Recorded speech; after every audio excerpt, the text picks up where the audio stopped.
Hello, fellow humans.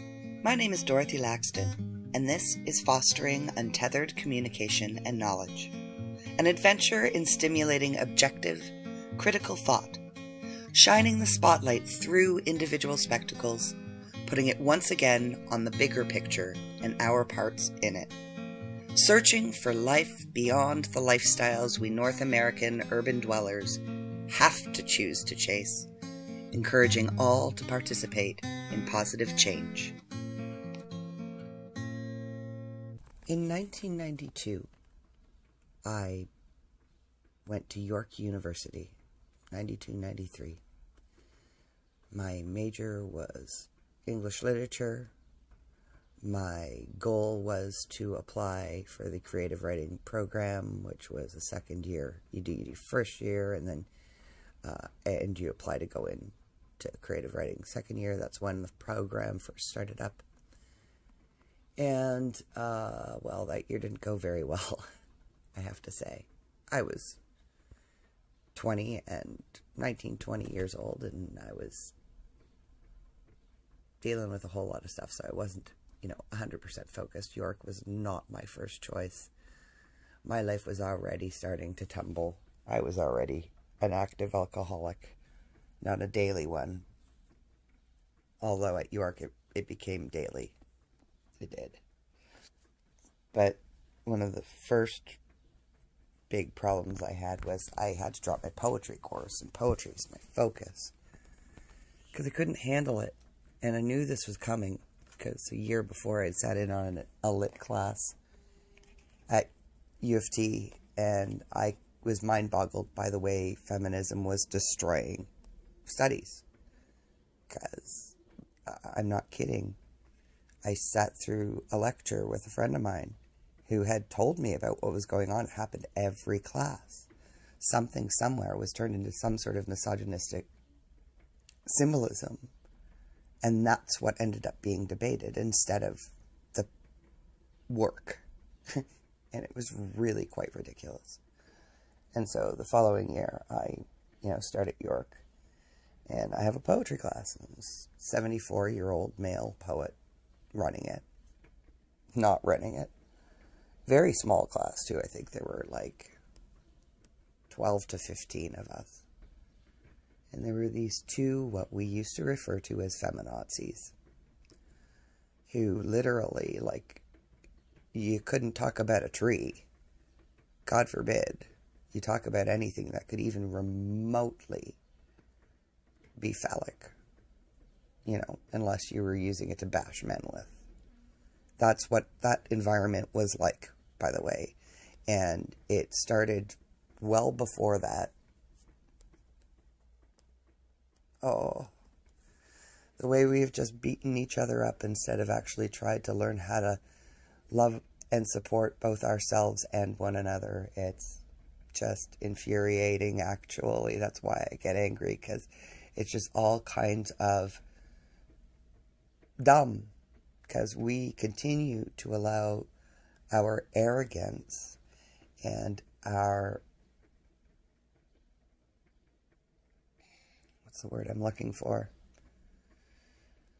Insatiability, our laziness, our desire for comfort and convenience over actual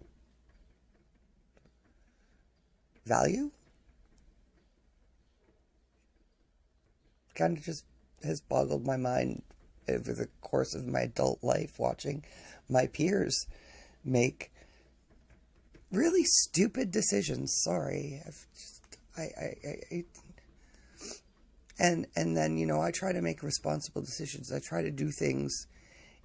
I try to live. Tried to live by my values. I became absolutely everything I never wanted to be. Thank you. Because I couldn't access what I needed. And what we really all need. Humility is something we all need. And real familial love. Why do you think they've wiped out the notion of the family?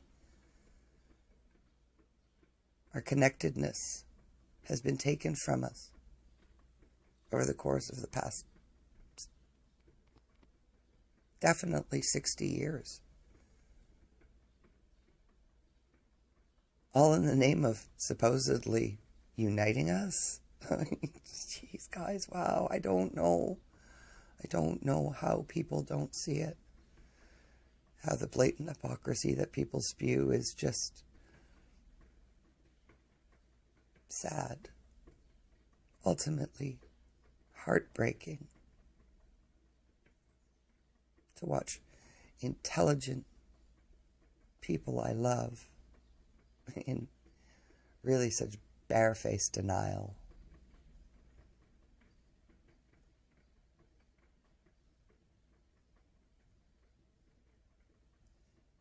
I am gonna have to give up, surrender to the fact that you don't care.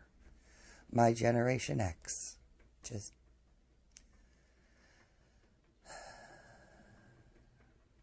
it's really important that we tip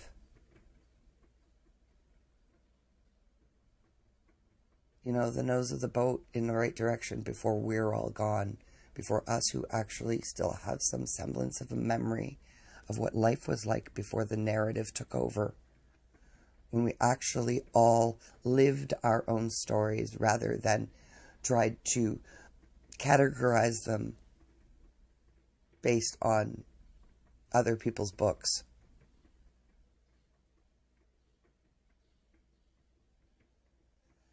It's so difficult to be in the middle. To be saying, okay, both you guys have points. And there is a middle ground. And what you all keep doing is reaching for the extreme of just you. And what we need to do is find the middle ground where we can all exist together. And until we stop letting it be led by the negative, I am completely mind-boggled by how early we want to introduce these negative ideological concepts into the brains of small children. I'm absolutely is the word apoplectic? I really do have to look that one up because I've heard it a few times and I think that's the first time I've tried to use it. Apoplectic. About how absolutely backward our approach to child psychology has become. What are we doing? We have to stop making nonsense. I seriously could maybe I should just live podcast every morning when I wake up. I should set up my studio and just call it as I see it, as I've seen it. Because really, if anybody had paid attention at all over the past 30 years to what I've said, where we are today was so foreseeable and so avoidable. And we can still tip our noses in a right direction before we go, guys. All of us. Think about it. Thanks for listening.